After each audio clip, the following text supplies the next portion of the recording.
Nitoe shukrani zangu Swamad ya yeye kupanga mkutano akakubali hai tufanye mkutano huu Pwani.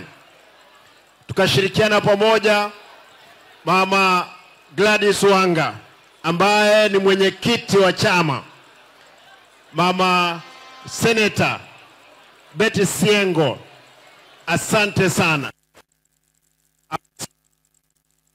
Bwana Joho, nashukuru kwamba umekaa pamoja nasi na umejenga chama mpaka mahali tumefika leo. Na mnisikize mzuri, sitaki kufurahisha mtu yeyote. Hawa askari wa county, hawa watu wanaongea hapa karibu na nyinyi kuongea. Kina mama hoye, mnisikize tu. Sisi kama chama tuko na uwezo na madhumuni yetu makubwa ni kufanya chama chetu isikufe. Na chama chetu cha ODM,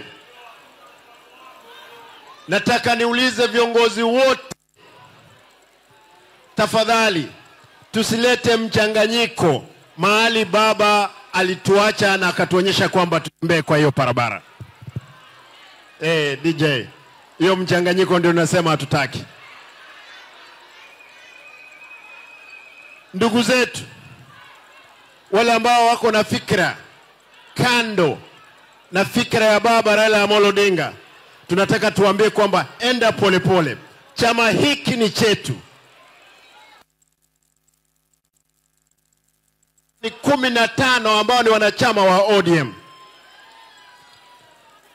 Kama chama chetu kiko na demokrasia, kama wewe uko na maoni tofauti ongea, lakini msimamo wa chama, sisi kama chama 2027 lazima tutengeneze serikali.